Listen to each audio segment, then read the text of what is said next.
It's official. Tyrese Haliburton is going to try to play even though he has a calf strain in Game 6 of the NBA Finals. And I think this is just, I don't want to say it's laughable, all right? But this is extremely dangerous on Haliburton's part, all right? He is going to try to play through an injury that can lead to an Achilles injury. We saw this happen with Kevin Durant in the past. So just looking at him trying to do this, I don't think it's the best decision for his career. I get it. You made the NBA Finals.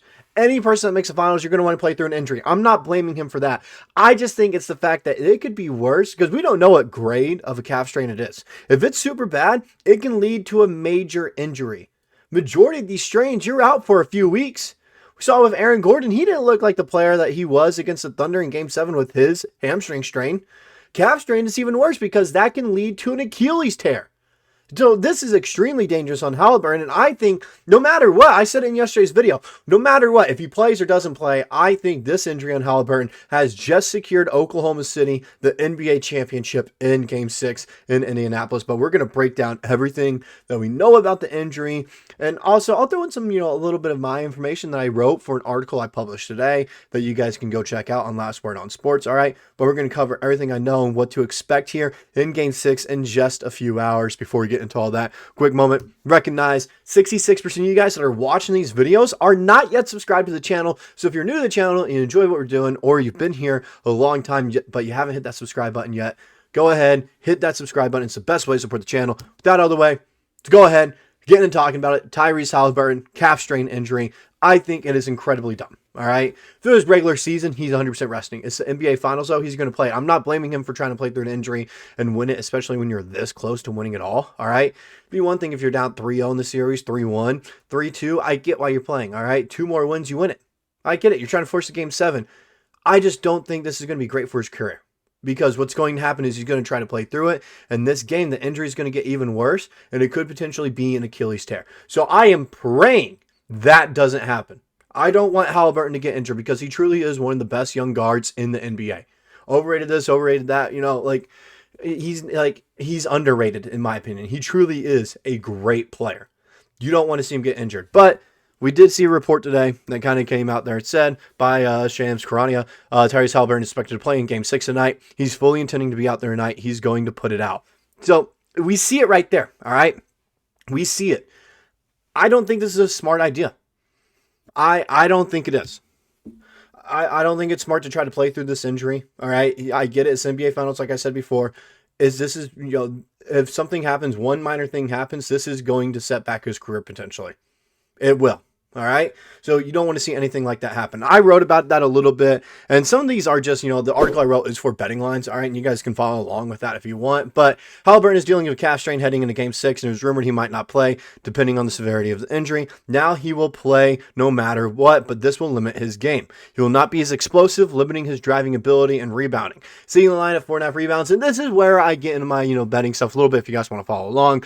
Is generous for any player with a lower body injury. Game 5 was one of the worst games of Haliburton's young career. He finished without a single made shot from the field and only 4 points thanks to the free throw line. He still got 7 rebounds, but this will not be true for Game 6. Expect TJ McConnell to get more time and Haliburton to see a minute restriction. This injury is why Haliburton is one of the best bets for Game 6 of the finals. So right there, as you can see, look, all right, this injury, it's going to limit him. It is going to limit him, like I said. And TJ McConnell, I would expect him to play more. I would have expected him to play more so far in the series than he has, all right? These are McConnell's stats against the Thunder in this series right now. In Game 1, he had 9 points, went 4 of 6 from the field, along with 4 assists and a steal. He's been putting up great numbers. He has been. Game 2, okay, 11 points, 5 of 7 from the field, 6 assists, 3 rebounds, and 2 steals. He's like what Alex Caruso is to us for the Pacers. That's what I see out of TJ McConnell. Game 3, another big game from him, 10 points and 5 assists, along with 5 steals. Absolutely absurd. Game 4, 8 points. This is the only bad game I think he's played in this series. Game 4, 3 of 7, only 2 assists and a rebound. All right. Didn't do much in Game 4. And then in Game 5, he had a great performance as well. And I think he should have played close to like 26, 27 minutes that game. And they would have had a chance to beating the Thunder, but they didn't. He had 18 points, 4 rebounds, and 4 assists, 8 of 14 from the field, along with 2 steals. Like just absolutely absurd. TJ McConnell has been playing great. And he's one of those guys I talked about during the offseason. Like, look, if you're looking to get a backup guard, if you don't draft someone through the draft or something, especially after giving up Josh Giddey, I was like, TJ McConnell McConnell would be a great pickup. He would have been a great pickup in my opinion, all right? So, yeah, he's been balling out. I've always known he could do this. I just don't think even if he starts, if that's going to change much, because you kind of need Tyrese Haliburton to win. Every single time Tyrese Haliburton has a bad game or subpar game, and we talked about yesterday, the Pacers ended up losing against the Thunder. Every time he's played great, they ended up beating the Thunder. So you need Haliburton to win if you're the Pacers. That's what I've seen so far out of this series, out of his performances and the games they've won and lost. If Haliburton has a good game, you're winning. If he has a bad game, you're losing. That's simple.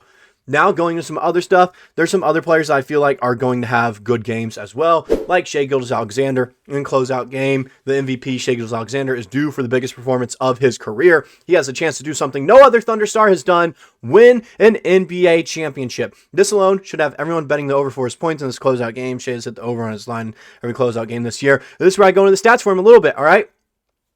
He finished with 38 points against Memphis in the first round. That was in a game 4 closeout. 35 points against Denver in Game 7, and then 34 points in the conference finals against the Timberwolves. That was in Game 5 to win the series in 5. Shai lives for the moment and will be one of the Thunder go-to in the clutch. All right? So as you can see, Shai, in my opinion, is due for a huge game. I'm expecting him to drop near 40 points. I think he'll drop 40 tonight in this game. I truly believe so. There's a multitude of reasons, but it's mainly because it's a closeout, and they haven't really figured him out at all. All right, the Pacers haven't really figured out Shai Gilgeous-Alexander. Here are his stats. He's only had one bad game, in my opinion, and that was Game 3 with 24 points and 20 from the field and 6 turnovers. Every other game, he's balled out. Game 1, 38 points, along with 5 rebounds and 3 assists and 3 steals there. Game 2, 34 points, 8 assists, 5 rebounds, a block, and 4 steals. Absolutely absurd.